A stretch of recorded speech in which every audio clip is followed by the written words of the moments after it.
TVN24 news নেটওয়ার্কের নিয়মিত আয়োজন দ্য ভিউজ অনুষ্ঠান থেকে আপনাদের সবাইকে স্বাগত জানাচ্ছি আমি রানা আহমেদ। সুপ্রিয় দর্শক, আপনারা এই মুহূর্তে যারা ঘরে টেলিভিশন সেটের সামনে বসে অনুষ্ঠানটি দেখছেন কিংবা আর একটু পরে টেলিভিশন সেটের সামনে বসে আপনাদের এই প্রিয় অনুষ্ঠানটি উপভোগ করবেন, কিংবা এই মুহূর্তে যারা ফেসবুক লাইভে ঢুকেছেন অথবা আরেকটু পরে ফেসবুক লাইভে ঢুকবেন, কিংবা আরও পরে সময় সুযোগ মতো যারা ইউটিউবে অনুষ্ঠানটি দেখবেন তাদেরকেও আগাম স্বাগত জানিয়ে রাখি। সুপ্রিয় দর্শক, বরাবরের মতো আজকেও আমাদের অনুষ্ঠানটিকে দুটো ভাগে ভাগ করেছি। প্রথম অংশে যে বিষয়টি নিয়ে আমরা আলাপ করতে চাই সেটি হচ্ছে স্বপ্নের বাড়ি, যেটা আমাদের আমেরিকায় প্রথম লালিত স্বপ্ন, সেটি নিয়ে আজকে আমরা আলোচনা করব যে এই ক্ষেত্রে কি ধরনের ইতিহাস সৃষ্টি হচ্ছে, অর্থাৎ নতুন বাড়ির দাম কমেছে, পুরনো বাড়ি কিন্তু একই জায়গায় অর্থাৎ দামি হয়ে আছে। এই বিষয়টি নিয়ে আজকে আমরা কথা বলবো। তার আগে একটু গত মাসের যে অনুষ্ঠানে আমরা করেছিলাম, আজকের অতিথি তিনি ছিলেন সেক্ষেত্রে যে এডিইউ যে প্রোগ্রামটির আওতায় যে আমরা এক্সটেনশন, বাড়ির যে এক্সটেনশন করতে পারি, সেক্ষেত্রে গ্যারেজ হতে পারে, বেসমেন্ট হতে পারে, এটিক হতে পারে, এই যে ব্যাকইয়ার্ড হতে পারে, সে বিষয়টি একটু আপডেট আছে, সেটি তো আমরা দেবো। এবং অনুষ্ঠানের দ্বিতীয় অংশে আরও একটি গুরুত্বপূর্ণ বিষয় নিয়ে আমরা কথা বলতে চাই। এখানে আমরা ডাক্তার ইঞ্জিনিয়ার হওয়ার জন্য পাগল হয়ে যাই, ভালো একটা চাকরির জন্য পাগল হই, কিন্তু রাজনীতিতে আমরা আসতে চাই না। আমরা এই কমিউনিটির যারা আছি, পিকনিক থেকে পলিটিক্স, মূলধারার পলিটিক্সে বাংলাদেশে আমেরিকানরা কি প্রস্তুত কিনা, এই বিষয়টি নিয়ে আজকে আমরা অনুষ্ঠানের দ্বিতীয় অংশে আলোচনা করব। সুপ্রিয় দর্শক, এই দুটি বিষয়ের উপরে যদি আপনাদের কোনো প্রশ্ন থেকে থাকে, সেই প্রশ্নগুলো করবার জন্য আমাদের টেলিভিশন স্ক্রিনে যে টেলিফোন নম্বরটি ভেসে উঠেছে, তারপরেও আমি বলে দিচ্ছি 646-307-9828, এই নম্বরে ফোন করতে পারেন, কিংবা যাদের ফোন করতে খুবই অসুবিধা হয় তারা আমাদের ফেসবুকেও প্রশ্ন রাখতে পারেন। আমরা সবগুলো প্রশ্নের উত্তর দেবার চেষ্টা করব। এবং ইত্যকার এই সমস্ত বিষয়ে আলোচনা করবার জন্য অনুষ্ঠানের প্রথম অংশে অংশগ্রহণ করছেন আমাদের সকলের প্রিয়জন, প্রিয় মানুষ, প্রিয় মুখ, প্রিয় রিয়েলটার আসিফ এ চৌধুরী। জনাব আসিফ এ চৌধুরী, আপনাকে ধন্যবাদ রানা ভাই, ধন্যবাদ ভিউয়ার যারা আজকে আমাদের এই প্রোগ্রামের সাথে যুক্ত হয়েছেন। যথাসম্ভব আপনাদের যদি কোনো কোয়েশ্চেন থাকে সে আনসার দেওয়ার চেষ্টা করব। আপনাকেও অসংখ্য ধন্যবাদ যে আপনার নানান ব্যস্ততা উপেক্ষা করে আমাদের স্টুডিওতে উপস্থিত হয়েছেন। এবং আমরা আজকে নতুন যে বিষয়টি আলোচনা করতে চাই, যে নতুন বাড়ির দাম কমছে, পুরনো বাড়ির দামি হয়ে আছে, বাড়ি এখনই কিনবেন নাকি অপেক্ষা করতে হবে, এটি আজকে আমাদের মূল আলোচনার বিষয়। তবে তার আগে একটু আমরা আপডেট দেবো গত অনুষ্ঠান সম্পর্কে। তারও আগে আজকের এই বিষয়টি নিয়ে একটু ভূমিকা দর্শকদের দিতে চাই। সুপ্রিয় দর্শক, একটা সময় ছিল যখন নিজের একটা বাড়ি মানেই ছিল নিরাপত্তা, স্বপ্ন, ভবিষ্যৎ আর পরিবারের জন্য একটি স্থায়ী ঠিকানা। আপনি বছরের পর বছর পরিশ্রম করেছেন, সঞ্চয় করেছেন, নিজের সন্তানের ভবিষ্যৎ ভেবে মর্গেজের বোঝা কাঁধে নিয়েছেন, শুধু একটি ছোট্ট স্বপ্নের জন্য, দিস ইজ মাই হোম, গর্ব করে এই কথাটি বলবার জন্যে। কিন্তু 2026 সালে এসে সেই স্বপ্নের বাজারে দেখা যাচ্ছে এক নতুন বাস্তবতা। যে নতুন বাড়িগুলো একসময় ছিল তুলনামূলক বেশি দামি, আজ সেগুলোর দাম কমছে। হোম বিল্ডার্স দিচ্ছেন discount, closing cost incentive, mortgage rate buy down. আবার একই সময় বহু রিসেল সেলার এখনও ধরে রাখতে চাইছেন প্যান্ডামিকের সময়কার সেই পিক প্রাইসিং। তাই স্বভাবতই প্রশ্ন উঠছে, আমেরিকার হাউজিং মার্কেট কি একটি বড় পরিবর্তনের সামনে দাঁড়িয়ে? পুরনো বাড়ির দাম সত্যি কমতে যাচ্ছে, নাকি আরো দামি হচ্ছে, নাকি এখন বায়ারদের জন্য গোল্ডেন অপরচুনিটি, নাকি সেলার্সদের জন্য এটা একটি ওয়েক আপ কল? তাই আজ যারা বাড়ি কিনতে চান, কিংবা যারা নিজেদের সবচেয়ে মূল্যবান সম্পদ নিজের বাড়িটি বিক্রি করতে চান, তাদের এখন ঠিক কি করা উচিত? আর এই গুরুত্বপূর্ণ বাস্তবভিত্তিক এবং সময়োপযোগী আলোচনা করতে এই অনুষ্ঠানে আজ আমাদের সাথে রয়েছেন রিয়েল এস্টেট ইন্ডাস্ট্রির একজন অভিজ্ঞ এবং মাঠ পর্যায়ে প্রতিদিন বায়ার্স, সেলার্স, ইনভেস্টর সবার সাথে কাজ করা এমন একজন ট্রাস্টেড রিয়েলটার প্রফেশনাল, যিনি বলবেন এই সেক্টরে সত্যিকার অর্থে কি পরিবর্তন আসছে। তো দর্শক, চলুন শুরু করা যাক আজকের মূল আলোচনা।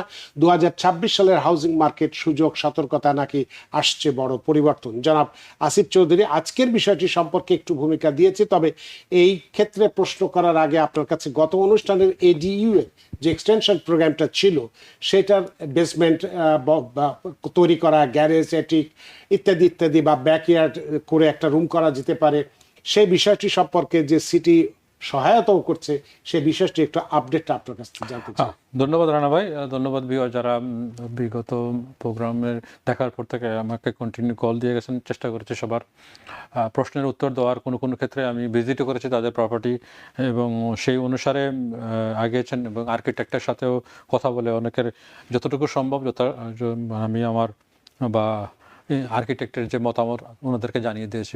বেশিরভাগই আমার মনে হচ্ছে ওনারা দুই একজন পরে সবাই অ্যাপ্রুভ হয়েছেন, বাট আজকে যারা আমার এই প্রোগ্রামের সাথে জড়িত আছেন বা দেখছেন আমাদেরকে, এডিউটা হলো যে নিউ ইয়র্ক সিটির একটা অ্যাফোর্ডেবিলিটি হোম ক্রাইসিস থেকে ক্রিয়েট করা বেসমেন্ট লিগালাইজেশন, এটিক রে লিগালাইজেশন করা, প্লাস আপনার যদি গ্যারেজ থাকে গ্যারেজকেও আপনি লিগালাইজ করতে পারবেন। ব্যাকয়ার্ডে যদি জায়গা থাকে, খালি জায়গা থাকে, আপনি could create 800 up to 800 square feet of buildable living space, যেটা আপনি ভাড়াও দিতে পারবেন।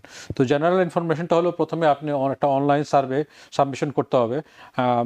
তারপরে নাম্বার 2 হলো এডিউ ফর্ম, এটা নন রিফান্ডেবল, ফি আছে $200।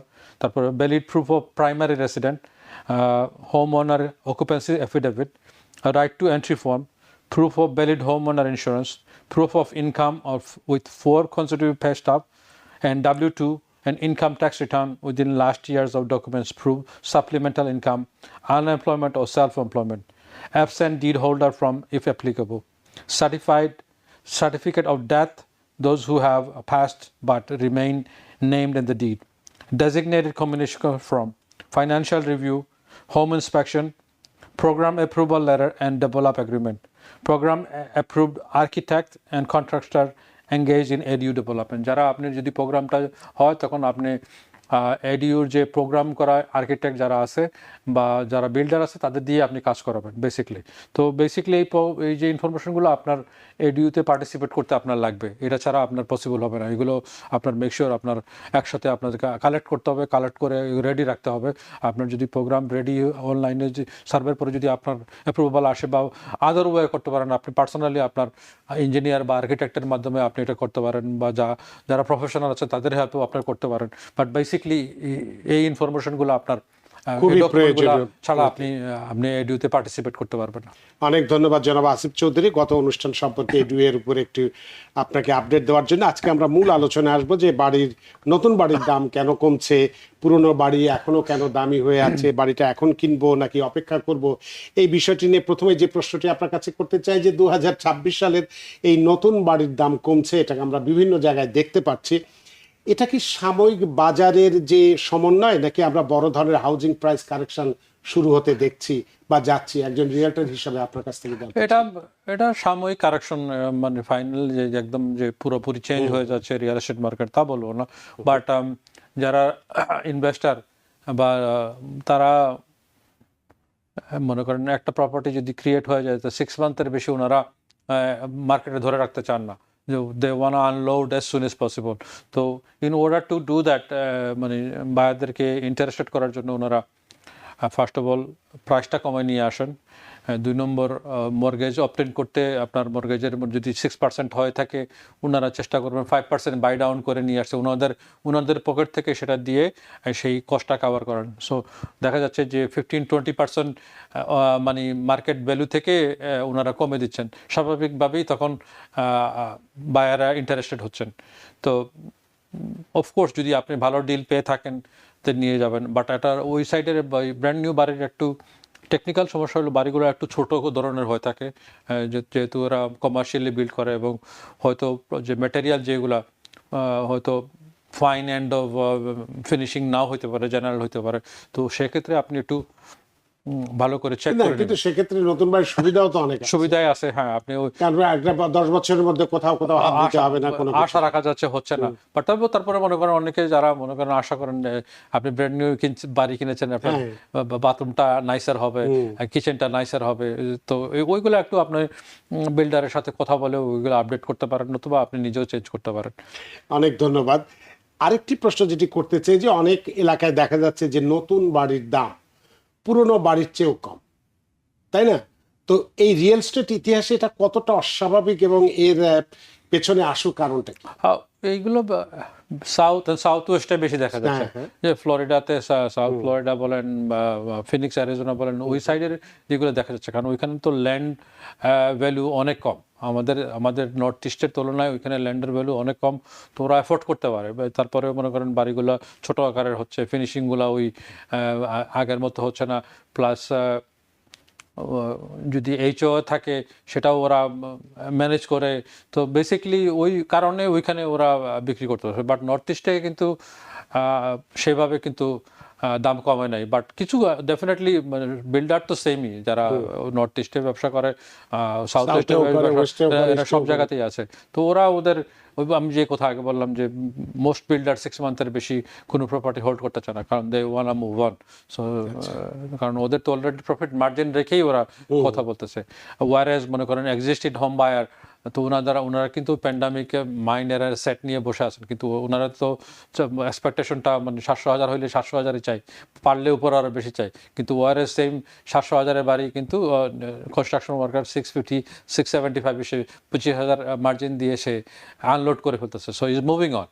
Basically it's a business concept, whereas মানে ইন্ডিভিজুয়াল ওনার আর তো এক্সপেকটেশন বেশি থাকে, ওনারা এটা সে বসে আছে। অনেকে দেখা যাচ্ছে বছর খানেক হয়ে গেছে সেটাও বিক্রি করতে পারতেন। এই ধরনের এটা আমাদের কুইন্সেও আছে, নিয়ে বসে আছেন, প্রাইস ছাড়তেছেন না, বিক্রিও হচ্ছে না। তার মানে আমরা প্যান্ডামিক পরবর্তীতে যেটা দেখছি যে আস্কিং প্রাইসের থেকে অ্যাবাভ দিয়ে মানুষ নিয়েছে, এখন আর সেটা হচ্ছে না, বরং এখন আস্কিং প্রাইস সবাই মনে করেন ওই সময় তো ইন্টারেস্টের ল ছিল, হিস্টোরিক ভাবে ল ছিল, তখন ক্যালকুলেট করে দেখা গেছে যে দাম দিয়ে কিনলেও অসুবিধা নেই, আমার পেমেন্টটা থাকছে। এখন তো কিন্তু আপনি যদি 20-25 হাজার বেশি দিন রাখেন, সেই 20-25 হাজারের এক্সট্রা $200-300 আপনার পকেট থেকে আসতেছে। সো সবাই ক্যালকুলেট করতেছে end of the day what is my payment.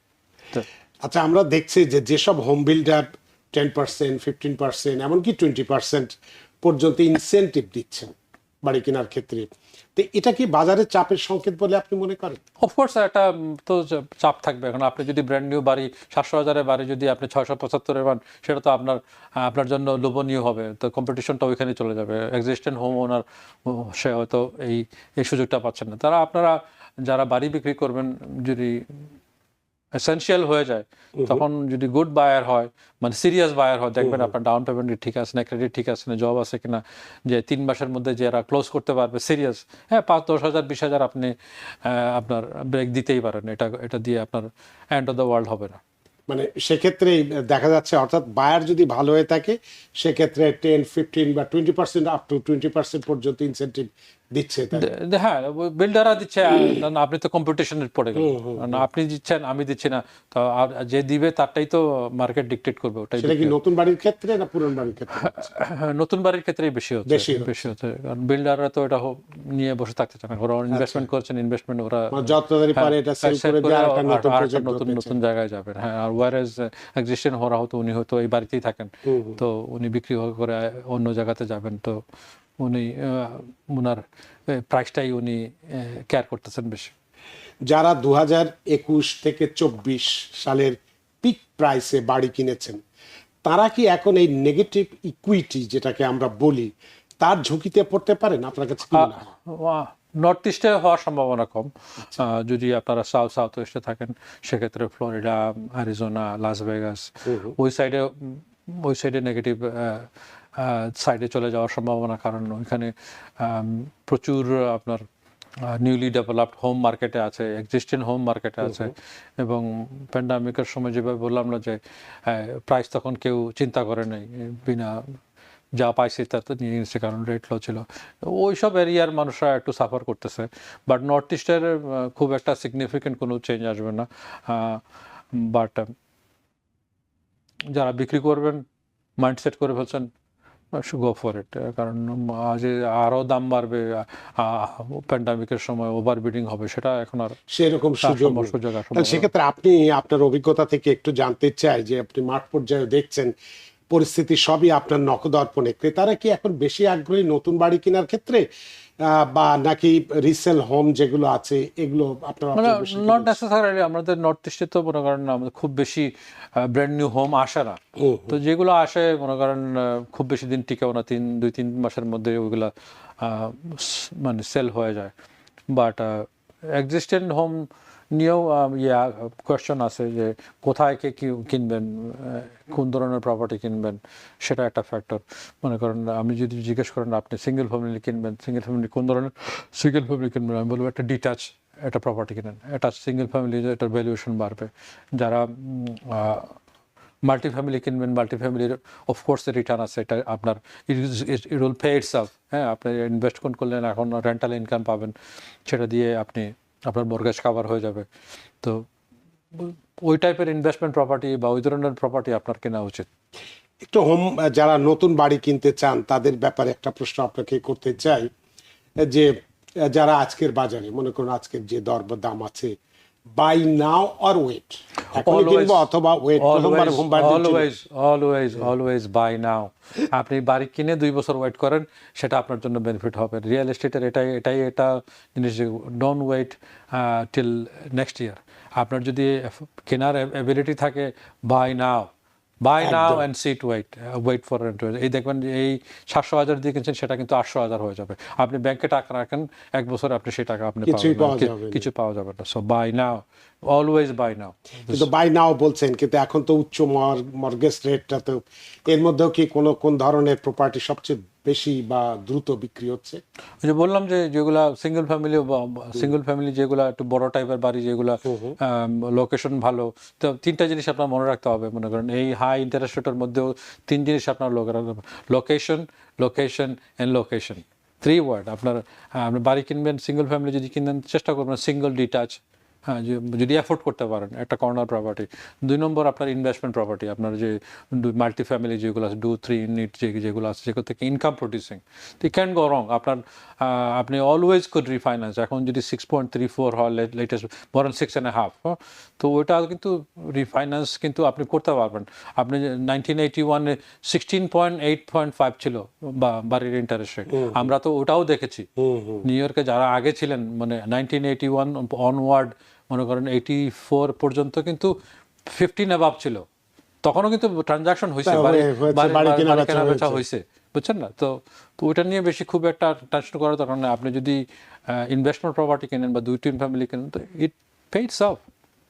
আমাদের হাতের সময় নিয়ে আর একটি প্রশ্ন আপনাকে আমি করতে চাইবো, যে আপনি নর্থ ইস্টের কথা বলছেন, মিড ওয়েস্টের কথা বলেছেন, সাউথ ওয়েস্টের কথা বলেছেন, তো আমরা যদি একটু জানতে চাই, নিউ জার্সি, নিউ ইয়র্ক, কানেকটিকাটের মতো যে সমস্ত এলাকায় আমরা কি এই একই প্রাইস কারেকশন দেখতে পাই? আপনার অবজারভেশন? হ্যাঁ, নিউ ইয়র্ক ছেড়ে সারা বাইরে আপনার price correction of course already Pennsylvania বলেন, নিউ জার্সি বলেন, ডিপেন্ড কোথায়, কোন নিউ জার্সির কোন এরিয়া, সব জায়গাতে না, পেনসিলভানিয়ার সব এরিয়াতে না, আপনার কানেকটিকাটের সব এরিয়াতে না, বাট প্রাইস কারেকশন 10-15% একটা কারেকশন আছে। আপনি বার্গেন করতে পারেন, শপিং অ্যারাউন্ড করতে পারেন। যেখানে লেস কম্পিটিশন, সেখানে কিন্তু আপনি বার্গেনিংয়ের অলওয়েজ চান্স থাকে। মনে করেন আমাদের 5 বড়তে বা কুইন্সের, মনে করেন একটা বাড়িতে আসলে দেখা যাচ্ছে 5 জন যে 5 জন যখনই দাঁড়াবেন, তখন আর কিন্তু আস্কিং প্রাইসটা কমার সম্ভাবনা নাই, বার্গেনিং করার সুযোগ নাই। যে তাই একেবারেই শেষ 30 সেকেন্ডে আরেকটি প্রশ্ন বলবেন? কথা, আপনার পছন্দ হয়ে গেলে বাড়ি আপনি নিয়ে নেবেন, বা 5,000-10,000-এর জন্য রেখে দেবেন। আপনি ওয়ার্কআউট হন। অনেকে বলবে, ভাবি এসে বলবে যে না, এটা 5,000 বেশি হয়ে যাচ্ছে, কাম আউট ফ্রম দিস, যা 5,000 বেশি দিয়ে নেন, অসুবিধা নেই, নিয়ে নেন। একেবারে 30 সেকেন্ডে একটি প্রশ্ন জানতে চাইবো, যে আজকের এই অনুষ্ঠান দেখে যারা একটা বাড়ি কিনতে চান তাদেরকে কি পরামর্শ দেবেন? Buy now, get ready. This is মনে করেন বিগত 3-4 বছরের মধ্যে এই বছরটাই প্রাইস কারেকশন হয়েছে, মর্টগেজ রেট লোয়ার হয়েছে, এবং buy now right time. School বন্ধ হচ্ছে, মানে ফুল ব্লোন মুভিং যে সিচুয়েশন, সেটা কিন্তু শুরু হয়ে গেছে বা হয়ে যাচ্ছে। তো আপনারা যারা কিনবেন, যত তাড়াতাড়ি সম্ভব মানে সুযোগ থাকলে কিনে ফেলুন। আপনাদের ক্রেডিট, আপনার ব্যাংকের স্টেটমেন্ট, টাকাগুলো আপনার সৃজন করে নেন 3 মাসের জন্য। Don't by car, don't by anything unnecessary expense, don't go travelling. যে টাকাগুলো আছে সেগুলো সেভ করুন, এবং ভালো একজন রিয়েল এস্টেট এজেন্ট বা আপনার পছন্দের এজেন্টের সাথে যোগাযোগ করুন। একজন ভালো মর্টগেজ ব্রোকারে 1-3 জনের সাথে কথা বলুন, আপনার পেপার ওয়ার্কগুলো রেডি করুন, আর গুড লাক। অনেক ধন্যবাদ জনাব আসিফ চৌধুরী, আমাদের হাতে সময় নেই। তো আপনার এই চমৎকার আলোচনার মধ্যে দিয়ে যারা আমরা নতুন বাড়ি কিনতে চাই বা পুরনো বাড়ি যারা নিতে চাই, যে যেটাই চাই না কোনো, অতি দ্রুত, অর্থাৎ পছন্দ হয়ে গেল যে না, দেরি না করে কিনে ফেলি। যে একটা লাস্ট প্রোগ্রামের পর অনেকে কমপ্লেন করেছেন যে আমি ফোন নাম্বার কেন দেই না। আমার নাম Asif Chowdhury, better home hillside Queens. আমার নাম্বার হলো 917-741 5308। আপনাকে আবারও ধন্যবাদ। সুপ্রিয় দর্শক, আমরা অনুষ্ঠানের প্রথমাংশে নতুন বাড়ির দাম কমা এবং পুরনো বাড়ির দামি সে বিষয়টি নিয়ে আলোচনা করেছি। আমরা যাব একটু বিরতিতে, বিরতির পরে এসে আরেকটি গুরুত্বপূর্ণ বিষয়, আমরা সামাজিক অনুষ্ঠান নিয়ে যত ব্যস্ত থাকি, পিকনিক নিয়ে যত ব্যস্ত থাকি, মূলধারার পলিটিক্সের সাথে আমরা জড়িত নই। কেন নই, কিভাবে আমরা সেই জায়গায় যেতে পারি, সেই বিষয়টি নিয়ে আজকে কথা বলতে চাই। নিচ্ছে একটি ছোট্ট বিরতি, সে পর্যন্ত আমাদের সাথেই থাকুন। সুপ্রিয় দর্শক, বিরতির পর ফিরে এলাম আপনাদের প্রিয় অনুষ্ঠান দ্য ভিউজে। ভিউজ অনুষ্ঠানের দ্বিতীয় অংশে অত্যন্ত গুরুত্বপূর্ণ একটি বিষয় নিয়ে আলোচনা করব। আমাদের বাঙালি কমিউনিটি আমরা সামাজিক সাংস্কৃতিক নানান বিষয় নিয়ে উদযাপন করে থাকি, বৈশাখী থেকে শুরু করে ঈদ, পর্ব পার্বণ, নানান কিছুতে ব্যস্ত থাকি, কিন্তু মূলধারার রাজনীতির ক্ষেত্রে, পলিটিক্সের ক্ষেত্রে আমাদের অংশগ্রহণ খুবই সীমিত। সেই বিষয়টি আজকে আমরা আলোচনা করতে চাই যে পিকনিক থেকে পলিটিক্স, মূলধারার পলিটিক্সে বাংলাদেশে আমেরিকানরা কি প্রস্তুত বা কতটুকু প্রস্তুত আছে, সেটি নিয়ে আমরা আলোচনা করব। এবং সেই আলোচনা করবার জন্য আমাদের স্টুডিওতে উপস্থিত হয়েছেন আমাদের সকলের প্রিয়জন, প্রিয় মানুষ, প্রিয় মুখ, আমাদের Ahnab Alam, president new American Democratic club. জনাব আহনাব আলম, আপনাকে স্বাগত। ধন্যবাদ আমন্ত্রণ জানানোর জন্য। আপনাকে অসংখ্য ধন্যবাদ। আমি জানি আপনি অনেক ব্যস্ত থাকেন, সেটা উপেক্ষা করে আমাদের স্টুডিওতে উপস্থিত হয়েছেন। এবং আজকের যে বিষয়টি নিয়ে আমি কথা বলতে চাই, সেটি প্রশ্ন করার আগে এর গুরুত্বটা একটু এক মিনিটে দর্শকদের সামনে তুলে ধরতে চাই। সুপ্রিয় দর্শক, আমরা এমন এক সময়ে দাঁড়িয়ে আছি যখন আমেরিকার রাজনীতি শুধু ওয়াশিংটন কিংবা অ্যালবেনির করিডোরে সীমাবদ্ধ নয়, বরং এটি আজ প্রতিটি কমিউনিটি, প্রতিটি পরিবার, প্রতিটি দরজায় পৌঁছে গেছে। আগামী 23শে জুন 2026 নিউ ইয়র্কের গুরুত্বপূর্ণ প্রাইমারি নির্বাচন। এই নির্বাচনে নির্ধারিত হবে কে বা কারা হবেন স্টেট অ্যাসেম্বলি সদস্য, অর্থাৎ আগামী দিনের নীতি, নেতৃত্ব এবং ক্ষমতার রূপরেখা কারা নির্ধারণ করবেন। কিন্তু প্রশ্ন হচ্ছে, বাংলাদেশে আমেরিকান কমিউনিটি আজ ব্যবসায় সফল, শিক্ষায় এগিয়ে, সামাজিক সাংস্কৃতিক আয়োজনে অত্যন্ত প্রাণবন্ত। যে কমিউনিটি হাজার হাজার মানুষের মিলন মেলায় পিকনিক করে, বৈশাখী উদযাপন করে, সাড়ম্বরে জাতীয় দিবস পালন করে, ফান্ডরেইজার করে, সেই কমিউনিটি কি স্টেট অ্যাসেম্বলি সদস্য, state senate, district leader, judicial delegate সহ আমেরিকার মূলধারার রাজনীতির সর্বোচ্চ শিখরে কখনো দৃশ্যমান হবে না? আমরা কি শুধুই ভোটার? আমরা কি হতে পারি না পলিসি মেকার? আমরা কি শুধুই অডিয়েন্স? আমরা কি হতে পারি না ডিসিশন মেকার? কেন আজও বাংলাদেশে আমেরিকান রাজনৈতিক প্রতিনিধিত্ব আমাদের সম্ভাবনার তুলনায় কম? কেন এখনো ক্ষমতার টেবিলে আমাদের চেয়ার সংখ্যা এত সীমিত? সারা জীবনকে আমরা শুধু সামাজিক সাংস্কৃতিক সংগঠনের অনুষ্ঠানগুলো নিয়েই ব্যস্ত থাকবো, নাকি আমেরিকার মূলধারার রাজনীতির দিকেও দৃপ্ত পায়ে এগিয়ে যাব? সুপ্রিয় দর্শক, আজকের এই অনুষ্ঠানে এসব প্রশ্নের উত্তর খুঁজতেই আমাদের সাথে রয়েছেন নিউ আমেরিকান ডেমোক্রেটিক ক্লাবের প্রেসিডেন্ট। তার কাছ থেকে শুনবো, জানতে চাইবো আমেরিকার মূলধারার রাজনীতিতে বাংলাদেশি কমিউনিটির নেতৃবৃন্দ কিভাবে আগামীতে তাদের ভূমিকা পালন করতে পারেন। তো দর্শক, চলুন শুরু করা যাক আজকের অনুষ্ঠানের মূল আলোচনা, পিকনিক থেকে পলিটিক্স, বাংলাদেশি আমেরিকানরা কতটুকু প্রস্তুত। জনাব আহনাব আলম, এই বিষয়টি সম্পর্কে একটু আমার মনের কথা বলেছি, দর্শকদের সাথে শেয়ার করেছি, আপনার কাছে বিস্তারিতভাবে জানতে চাইব এর কনসিকুয়েন্সেসটা। বাংলাদেশে আমেরিকান কমিউনিটি নিউ ইয়র্কে, আমরা যদি বলি অর্থনীতি, ব্যবসা, শিক্ষা, ট্যাক্স প্রদানে বেশ কিন্তু এগিয়ে থাকলেও রাজনৈতিক প্রতিনিধিত্বের ক্ষেত্রে অনেক বেশি পিছিয়ে আছে বা তুলনামূলকভাবে একেবারেই কম।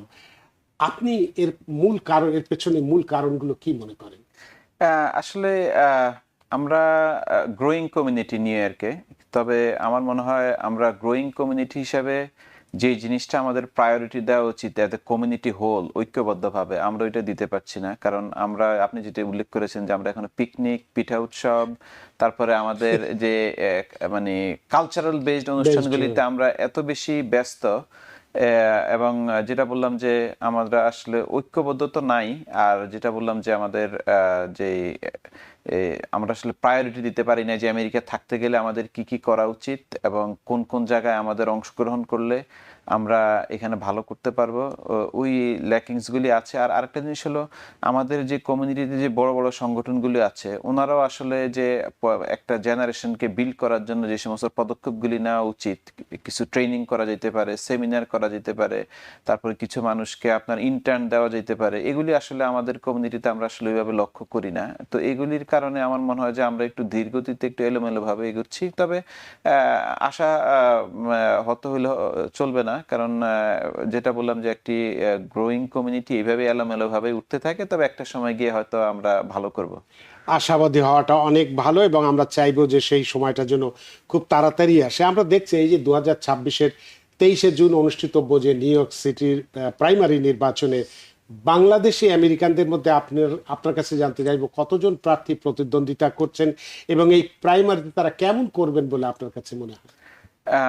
আমি এখন পর্যন্ত যতটুকু জানতে পেরেছি আপনার বোর্ড অফ ইলেকশন অফ ফাইন্যান্সের মাধ্যমে যে আমাদের বাংলাদেশি 6 জন আছেন যারা স্টেট অ্যাসেম্বলিতে আপনার রান করছেন এবং ওনাদের নামগুলি ব্যালটে আসবে, যেটা হলো গিয়ে আপনি উল্লেখ করেছেন যে জুনের 23 তারিখ যে ডেমোক্রেটিক প্রাইমারি, এবং এদের মধ্য থেকে জনাব শামসুল হক উনি ডিস্ট্রিক্ট তাড়ি থেকে রান করছেন এবং উনি খুবই যোগ্য ক্যান্ডিডেট, আপনারা সবাই জানেন। তারপরে আমাদের মাহাতাব সে হলো ডিস্ট্রিক্ট 24 থেকে, এবং উনি এর আগেও রান করেছিলেন ডেভিড উইপটিনের এগেনিস্টে, বাট উনি এবারও রান করছেন। তাছাড়া আমাদের আরেকজন আছেন যে ডিস্ট্রিক্ট 32 থেকে জে মোল্লা সানি, আপনাকে সবাই ওনাকে সানি মোল্লা হিসাবে চিনেন। তারপরে ব্রঞ্জ থেকে আসেন জাকির খান, উনি একজন মানে প্রফেশনাল ভালো সিপিএ, জাকির খান জাকির চৌধুরী, ওকে, উনি ডিস্ট্রিক্ট 87 ব্রঞ্জ থেকে উনি প্রতিদ্বন্দ্বিতা করছেন। এছাড়া আমাদের আরেকজন আছেন যে আমাদের মেরি জোবায়েদা, উনি ডিস্ট্রিক্ট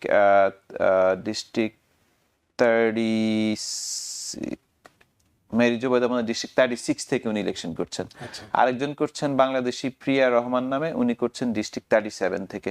তো আসলে আমাদের অংশগ্রহণ বাড়লো। আমি বলবো যে আমাদের অংশগ্রহণের আগে যে আমাদের হোমওয়ার্ক, ওইখানে মনে হয় একটু ল্যাকিংস আছে, কারণ যে প্রার্থীগুলিকে আমরা দেখছি অনেকেই কমিউনিটিতে বিভিন্নভাবে ওনারা কিন্তু বিভিন্ন জায়গায় ইনভলভমেন্ট দেখেছি, কিন্তু আসলে একটি মেইন স্ট্রিমের মতো একটি ইলেকশনে আপনার কি বলে উত্তীর্ণ হওয়ার জন্য যে অ্যাক্টিভিটিসগুলি আমাদের করা উচিত ছিল এদের কমিউনিটি হল, আমার মনে হয় আমরা সেগুলি এখন ওইভাবে করতে পারিনি।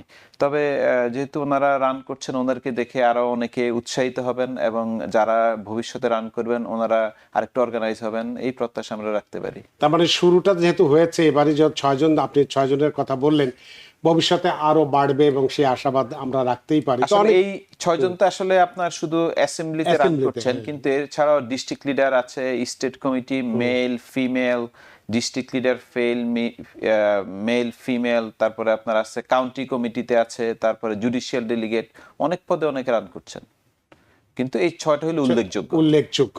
মানে অনেক প্রার্থী যাচ্ছে, এবং যেটা আপনি বললেন যে ভবিষ্যতে কার্যক্রম যেহেতু শুরু হয়েছে, ভবিষ্যতের সংখ্যা বাড়বে এবং একটা সময় ঠিকই চেয়ারগুলোতে বা ডিসিশন মেকিং এ আমরা থাকতে পারবো, এই আশাবাদ আমরা করতেই পারি।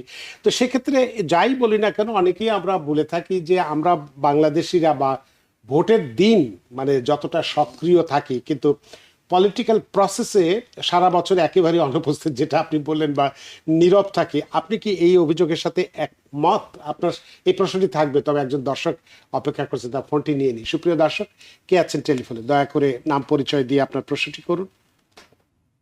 আমি আসসালামু আলাইকুম, আমার নাম মোহাম্মদ ফকির, জামাইকা হিসেবে। আপনি কি আপনার টেলিফোনে স্পিকারে দিয়ে কথা বলছেন? দয়া করে স্পিকারটা বন্ধ করে দিই। হ্যালো, হ্যাঁ বন্ধ করুন। জি, এবার বলুন। জি জি জি। আমি জামাইকা সাইড থেকে বলছি। সবসময় আজকে গত লাস্ট 15 ইয়ার্স সবাইকে কাউকে না কাউকে ভোট দিচ্ছি। যখন আমি বাঙালি ভাইদেরকে কাউকে বা কাউকে প্রতিনিধিত্ব করি, আমাদের এই রাস্তা সড়কের যে সমস্যাগুলি আছে ওনার কাছে অনেক তুলে ধরি, তখন ওনারা পাত্তাই দিতে চায় না। এবার থেকে আমার কাছে প্রায় 15-20টার মতো ভোট আছে, সবাইকে নিয়ে বুড়াদেরকেও নিয়ে আমি কেন্দ্রে যে ওদেরকে ভোট দেওয়াই, আমি অনেক হেল্প করে 172 স্টেটের ব্যাপারটা। জি, তা আপনার প্রশ্নটা বলুন। অনেক কমপ্লেইন করছি, আমার এরিয়াতে অনেকগুলি বাড়ি আছে, সবাইকে নিয়ে পর্যন্ত লেখালেখি করছে, কেউ কোনো কাজ করে না, যার জন্য আমার মনে হয় না আমি আর এদের পিছনে খাটতে রাজি আছি। না, একেবারে আপনি ভালোভাবে এই ধরনের অভিযোগ করতে পারেন না নিশ্চয়ই। জনাব আহনাব আলম। আসলে ভাই মনে একটু ফ্রাস্ট্রেটেড, কারণ আমি আসলে জানি না উনি কোথায় কমপ্লেন দিয়েছেন। আমাদের সাথে যদি কেউ যোগাযোগ করে, আমরা চেষ্টা করবো ওনাকে অ্যাপ্রোপ্রিয়েট অথরিটির অ্যাটেনশনে ওনার যে প্রবলেমগুলি আনার জন্য। কারণ আপনি জানতে হবে আপনাকে কোথায় কমপ্লেন করতে হবে, কাকে মানে কি নিয়ে করতেছেন, ওইটা আসলে একটা ব্যাপার। তো এত আমি যে উনি একটু রাগও, কিন্তু আসলে এত ফ্রাস্ট্রেটেড হলে হবে না, এটা একটা সিস্টেম, আমাদেরকে সিস্টেম ফলো করতে হবে। এবং আমার মনে হয় যে আপনার উনি যেটা বললেন যে উনি মানুষদেরকে ভোট কেন্দ্রে নিয়ে যান, এটা অবশ্যই ভালো উদ্যোগ। এবং ওনার মতো যদি আরো অনেকেই আমাদের মানুষদেরকে, বৃদ্ধদেরকে ভোট কেন্দ্রে নিয়ে যায়, তাহলে আমার মনে হয় আমাদের প্রার্থীরা সামনে আরো ভালো করবে। অনেক ধন্যবাদ প্রিয় দর্শক। আসলে আপনি কোথায় কমপ্লেন করেছেন, কিভাবে করেছেন, এটা তো আমরা জানি না। তবে আমাদের আজকে যিনি অতিথি আছেন আহনাব আলম, উনি প্রেসিডেন্ট নিউ আমেরিকান ডেমোক্রেটিক ক্লাবের প্রেসিডেন্ট। সেহেতু যদি আপনি সরাসরি নিজে জানেন তো ভালো, না জানলে ওনার সঙ্গে যোগাযোগ করলেও কিন্তু আপনার এই সমস্যার সমাধান একেবারেই হয়ে যাবে। এই ব্যাপারে আমি নিশ্চিতভাবে আপনাকে একেবারে দায়িত্ব নিয়েই বলতে পারি। এই প্রশ্নটি আপনি যেটি করেছেন তার সমাধান। আপনার প্রশ্নের জন্য অনেক ধন্যবাদ এবং আপনার এই কনসার্নের জন্য অনেক ধন্যবাদ। আপনাকে যে প্রশ্নটি করেছিলাম যে আসলে কি আমরা এই নীরব থাকি বা ভোটের দিন যে ব্যস্ত থাকি? আসলে আমি তো দেখি না আসলে আমাদের মানুষ ভোটের দিন যে আসলে খুব উৎসব পূর্ণভাবে ভোট দিতে আসে। কারণ কিন্তু আমরা মেয়র ইলেকশনে কিন্তু শুধু একটা মেয়র ইলেকশনে দেখেছি, সেটা হলো আমদানির বেলায়। এটার একটা ভিন্ন প্রেক্ষাপট আছে, কারণ উনি আপনারা জানেন যে উনি প্রাইমারিতে উনি ভালো করেছেন, কারণ মুসলিম একটা বিশাল একটা শ্রেণী ওনাকে ভোট দিয়েছে, এবং কারণ উনি ফিলিস্তিনের ব্যাপারে খুব ভোকাল ছিলেন, ফিলিস্তিনের পক্ষে। সো এটা একটা কাজ করতে পারে। আরেকটা জিনিস হলো যে উনি ওনার অনেকগুলি ক্যাম্পেইনের জনগণের জন্য যে ওয়াদা করেছেন, এগুলি মানুষের ব্যাপক সাড়া ফেলেছে। বিশেষ করে আপনার গ্রোসারি আইটেম, তারপরে হলো যে অ্যাফোর্ডেবল হাউজিং, এগুলি আসলে মানুষ খুব ভালোভাবে নিয়েছে। তো এখন আমাদের প্রার্থী যারা আপনার ইলেকশন করছেন, ওনাদের এজেন্ডা আসলে অনেকটাই আমি জানি না, কিন্তু আমার মনে হয় যদি ভালো এজেন্ডা যদি ওনারা যদি সেট করতে পারেন ওনার ডিস্ট্রিক্টের জন্য। আমি কিন্তু আগেই বলে দেই, পুরা স্টেটের একটা এজেন্ডা থাকে, সিটির আরেকটা এজেন্ডা থাকে, এবং ডিস্ট্রিক্ট ওয়াইজ কিন্তু তার ডেমোগ্রাফিক, কোন শ্রেণীর মানুষ এখানে বাস করে, ওদের হাউস হোল্ড ইনকাম কেমন, কে কি ধরনের কাজ করে, এটার উপরে ডিপেন্ড করে কিন্তু আপনার প্রত্যেকটা ডিস্ট্রিক্টের একটা ডিফারেন্ট বৈচিত্র্য থাকে। এখন যারা রান করছেন ওনারা আসলে কি কি এজেন্ডা নিয়ে রান করছেন, এটা ওনারা ভালো বলতে পারবেন। কিন্তু বেসিক যেটা আসলে আমরা দেখতে পাই যে পাবলিক সেফটি, তারপরে আপনার এখন যারা একটা হলো যে স্কুলের মোর ফান্ডিং, তারপরে আপনার অ্যাফোর্ডেবল হাউজিং, তারপরে আরেকটা হইতে পারে যে আপনার মানে ওনার ডিস্ট্রিক্টে উনি কিভাবে আপনার যে এই আপনার স্মল বিজনেসকে উনি সহযোগিতা করবেন, এগুলি হইল গিয়ে খুব কমন। কিন্তু এর বাইরেও কিছু এক্সট্রাঅর্ডিনারি আইডিয়া লাগবে, যেগুলি আপনার ভোটারদেরকে আকৃষ্ট করতে হবে। সো এখন যারা দাঁড়িয়েছেন, আমি আশা করি যে ওনাদের মধ্যে হয়তো এমন কোন এজেন্ডা আছে যেটার মাধ্যমে ওনারা ভোটারদেরকে আকৃষ্ট করতে পারবে। তাহলে দেখা যাবে যে আমরা যারা এখন একেবারে সারা বছর একেবারে নীরব মোটামুটি থাকি, তারা অনেক সরব হয়ে যাব। তবে এর মধ্যেও কিন্তু আমরা লক্ষ্য করছি যে আমাদের এই নিউ ইয়র্কের বিভিন্ন নির্বাচনে যে নতুন প্রজন্মের যারা বাংলাদেশি আমেরিকান যারা আছেন, তারা কিন্তু সরাসরি ক্যাম্পেইন ম্যানেজমেন্টে কাজ করছে। ইদানিং কিন্তু আমরা এই বিষয়টা লক্ষ্য করছি। এই শিক্ষিত এবং দক্ষ তরুণদেরকে মূলধারা রাজনীতিতে যদি ধরে রাখতে হয়, এই আপনি নিউ আমেরিকান ডেমোক্রেটিক ক্লাবের প্রেসিডেন্ট হিসেবে আপনার পরিকল্পনা? আমাদের আসলে পরিকল্পনা হলো যে আমরা বিভিন্ন স্কুল কলেজ থেকে আপনার যারা বিভিন্ন আপনার ক্লাব থাকে, এটা বাংলা ক্লাব থাকে, মুসলিম ক্লাব থাকে, তারপরে স্টুডেন্ট গভর্নমেন্ট থাকে, ওখান থেকে আমরা মানুষকে রিক্রুট করে আমরা ওদেরকে বিভিন্ন আপনার যে আছে আপনার প্রতিষ্ঠানগুলি আছে সেগুলিতে আমরা নিয়ে আসবো, এবং ওদেরকে কিভাবে আপনার ট্রেন করা যায়। আসলে গ্রুমিং একটা খুবই ইম্পর্টেন্ট জিনিস। এই যে আপনি বললেন যে আমাদের বাংলাদেশিরা বিভিন্ন ক্যাম্পেইনে আছে, কিন্তু আমরা কিন্তু ওদেরকে যখন ক্যাম্পেইনে যুক্ত থাকে, আমরা কিন্তু কেউ জানি না এরা কিন্তু বাংলাদেশি। যখন আপনার সাকসেসফুল হয় তখন কিন্তু তার পরিচয়টুকু বের হয়ে আসে, এর আগে কেউ কিন্তু বলতে পারে না। সো আমাদের আসলে শুধু আমরা ডেমোক্রেটিক ক্লাব না, আমার মনে হয় আমাদের কমিউনিটির যারা বিত্তবান আছেন, যার যেখানে আপনার যেই অ্যাবিলিটি আছে, সবাই এগিয়ে আসা উচিত। আপনি যদি এগিয়ে না আসেন তাহলে আসলে কমিউনিটি সামনের দিকে আমাদের যে সফলতা, এটা খুব স্লো থাকবে। সো সবাইকে এগিয়ে আসা উচিত, শুধু আমার ক্লাব না, সব অন্যান্য অনেক ক্লাব আছে, সবাইকে এগিয়ে আসা উচিত যারা নতুন জেনারেশনকে সহযোগিতা করার জন্য। তো আমরা এটাও লক্ষ্য করি, সবসময় দেখি, বিশেষ করে আমাদের বাংলাদেশি বা দক্ষিণ এশিয়ার বলা যেতে পারে, একেবারে যে শুধু বাংলাদেশ বলছে আমরা তাই নয়, আমাদের পার্শ্ববর্তী ইন্ডিয়ার অবশ্য কিছুটা এগিয়ে আছে, পাকিস্তান বা অন্যান্য দেশ যেগুলো আছে আমাদের দক্ষিণ এশিয়ার দেশগুলোতে আমরা দেখি যে আমাদের অভিভাবকরা তাদের সন্তানদেরকে একজন ডাক্তার বানাতে যতটা আগ্রহী, ইঞ্জিনিয়ার বানাতে যতটা উৎসাহ দেন, কিন্তু পাবলিক সার্ভিস বা পলিটিক্সে অংশগ্রহণের ক্ষেত্রে তেমন একটা উৎসাহ দেন না বা কম দিয়ে থাকেন যতটুকু আমরা দিচ্ছি। এতে কি আমাদের কমিউনিটির মধ্যে যে নেতৃত্বের যে সংকট বা নেতৃত্ব তৈরি হওয়া বা সংকট যে সৃষ্টি হচ্ছে, এটিকে আপনার অভিমতটা কি? হ্যাঁ, আসলে আমি আপনার সাথে একমত যে আমাদের প্যারেন্টসরা কোনোভাবেই চায় না যে আপনার পলিটিক্সে তার ছেলে মেয়ে অংশগ্রহণ করুক। সবাই চায় একজন ইঞ্জিনিয়ার হবে, ডাক্তার হবে, ফার্মাসিস্ট হবে, কিন্তু আসলে আপনার এটা ভুলে গেলে চলবে না কি পলিটিশিয়ানরাই কিন্তু আপনার কমিউনিটিতে জবগুলি ক্রিয়েট করে। আপনি যদি এনাফ ফান্ডিং না হয় আপনার হসপিটাল হবে না, ডাক্তার হলেও কিন্তু সে চাকরি পাবে না। তারপরে আপনার পলিটিশিয়ানরা যদি ফান্ডিং না করে আপনার, তাহলে কিন্তু আপনার বিভিন্ন যেই বড় বড় কর্পোরেট হাউসগুলি হয় এগুলি কিন্তু হবে না। সো আমার মনে হয় আসলে এটা আর সব থেকে বড় জিনিস হলো আসলে প্যারেন্টসদেরকে আসলে ডিসাইড করা উচিত না যে তার ছেলে কি করবে, কি মেয়ে হবে, কি করবে। হ্যাঁ, জোর করা উচিত না। ওদেরকে জিজ্ঞেস করা উচিত। আমার মনে হয় যদি আমাদের কমিউনিটি থেকে তরুণ কিংবা কেউ সাকসেসফুল হতে পারে পলিটিক্সে, আমার মনে হয় তাকে দেখে অন্যরা উৎসাহিত হবে। কিন্তু যেটা বললেন যে আগেই যে আমাদের যে মুভিংটা খুবই স্লো, তবে আমরা আশা করতে পারি যে খুব কাছেই আপনার হয়তো যদি দুই একজন ইলেক্টেড হয় তাইলে আপনার আমাদের কমিউনিটির প্যারেন্টসরা উৎসাহিত করবে যে তুমিও, আস্তে আস্তে হ্যাঁ, হয়ে যাবে। ওইটা একটা সম্ভাবনা আছে। যেমনটি আপনি বললেন যে আমাদের মেয়র মামদানি হওয়ার পরে কিন্তু অনেকটা আগ্রহ বেড়েছে। তো এক্ষেত্রে আমাদের হাতে খুব একটা সময় নেই, আপনাকে একটি বা দুটি প্রশ্ন করব যে আমাদের যে এশিয়ান বা হিসপ্যানিক কমিউনিটির সাথে যে বাংলাদেশি প্রার্থীদের সমন্বয় বা প্রতিযোগিতার জায়গাগুলোকে আপনি একজন এই ডেমোক্রেটিক ক্লাবের প্রেসিডেন্ট হিসেবে কিভাবে দেখেন? আসলে এটা একটা গুরুত্বপূর্ণ প্রশ্ন করেছেন। আমি আসলে খুব কমই দেখি, ইভেন ইনক্লুডিং মাইসেলফ। আমিও আসলে যে অন্যান্য ধর্মীয় কিংবা অন্যান্য আপনার যেই যেমন হিসপ্যানিক, ব্ল্যাক, ওই ইভেন্টগুলিতে আমিও যে খুব যেতে পারি আসলে কিন্তু তা না। কিন্তু আমরা সবাই পলিটিক্স যদি করি আমাদের থাকতে হবে যে আমি তো বাংলাদেশি সাপোর্টটা আমি এমনি পাওয়াটা উচিত, কিন্তু আমাকে রিচ করতে হবে ডিফারেন্ট কমিউনিটিতে, এবং ওই কমিউনিটিতে আমি যদি না যাই আমাকে চিনবে না, আমাকে কেউ চিনবে না।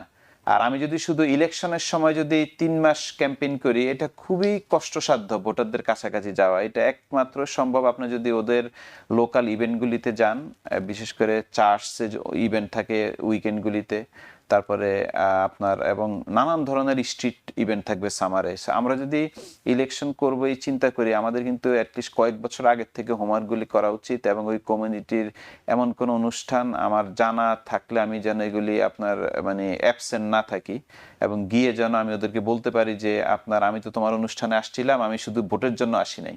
সো এই জিনিসগুলি আমাদের আরেকটু বেশি করতে হবে। এবং যেটা বললাম যে শুধু আপনি আগেই বলেছেন যে পিঠা উৎসব, পিকনিক, এগুলির থেকে আসলে আমাদের বের হয়ে আসতে হবে। আরেকটা জিনিস আমি জানি না রানা ভাই আপনি লক্ষ্য করেছেন কিনা, বাংলাদেশি কোনো ইস্যুতে আমরা যেভাবে ডাইভার্সিটি প্লাজায়, ইউএন এর সামনে কিংবা টাইমস স্কোয়ারে যেভাবে জড়ো হই, আমরা কিন্তু আমেরিকান কোনো ইস্যুতে আমি বাংলাদেশিদেরকে ওইভাবে অংশগ্রহণ করতে দেখি না। যেমন এখানে ইমিগ্রেশন ইস্যু থাকে, এখানে আপনার বিভিন্ন ধরনের আপনার হত্যাকাণ্ড হয়ে থাকে, তো এগুলিতে কিন্তু আমাদের সেভাবে কিন্তু অংশগ্রহণ নাই। সো এটাই কিন্তু আপনি বুঝতে পারবেন যে আসলে আমরা কোনটাকে বেশি প্রায়োরিটি দিচ্ছি। অনেক ধন্যবাদ জনাব আহনাব আলম। আমাদের হাতে সময় নেই, সময়ের দূরত্বে বাধা, সময়ের সীমানা টপকানো কঠিন, তাই অনুষ্ঠান শেষ করতে চাও। আপনাকেও অসংখ্য ধন্যবাদ যে আপনার সব রকম ব্যস্ততা উপেক্ষা করে আমাদের স্টুডিওতে উপস্থিত হয়েছেন, এবং আজকে এই যে বাংলাদেশি কমিউনিটি, আমরা যারা বাংলাদেশে আমেরিকান আছি, রাজনীতিতে পিছিয়ে আছি, পড়ার পেছনের যে মূল কারণগুলো আপনি খুব সুন্দরভাবে উপস্থাপন করেছেন। আমরা জানি ভবিষ্যতে এই আপনার আলোচনার মধ্যে দিয়ে একজন মানুষও যদি উদ্বুদ্ধ হয়, এগিয়ে আসে, সেটাই আমাদের সার্থকতা হবে। আপনার এই চমৎকার আলোচনার জন্য সত্যি আমরা ঋদ্ধ এবং প্রাণিত। ধন্যবাদ আপনাদেরকে, এবং বলবো যে প্রাইমারি জুন 23 আপনারা ভোট দিবেন। আর হলো যে আর্লি ভোটিং হলো যে 13 তারিখ থেকে, একই মাসের 13 তারিখ থেকে 21 তারিখ অবশ্যই ভোট দিবেন। এটা ভোট দেওয়া আমাদের নাগরিক অধিকার এবং এটা আমাদের দায়িত্ব। আপনি ভোট দিতে আসলে আমাদের প্রার্থীটা ভালো করবে। ধন্যবাদ। আপনাকে আবারও ধন্যবাদ। সুপ্রিয় দর্শক, আজকের অনুষ্ঠানে আমরা দুটো বিষয় নিয়ে আমরা কথা বলেছি, যে নতুন বাড়ির দাম কমছে, পুরনো বাড়ির কিন্তু এখনো দামই রয়ে গেছে, কেন রয়ে গেছে সে বিষয়টি আমরা কথা বলেছি, এবং রাজনীতিতে আমরা বাংলাদেশি আমেরিকানরা কেন পিছিয়ে পড়েছি, কিভাবে আমরা এগিয়ে যেতে পারি, কি পরিকল্পনা করলে আমরা নেতৃত্বে যেতে পারবো, সিদ্ধান্ত মেকিং, যেটা ডিসিশন মেকিংয়ে আমরা ওই চেয়ারটিতে বসতে পারবো, সে বিষয়গুলো আমরা বিস্তারিত কথা বলেছি। আশা করি আজকের অনুষ্ঠানে আপনাদের যথেষ্ট ভালো লেগেছে। সুপ্রিয় দর্শক, যে যেখানেই থাকুন, ভালো থাকুন, সুস্থ থাকুন, নিরাপদে থাকুন টিভিএন 24 নিউজ নেটওয়ার্কের সাথেই। শুভ সন্ধ্যা। টিভিএন 24 টেলিভিশন দেখতে আজই কল করুন 7187776556। লগ ইন করুন www.totalcablebd.com।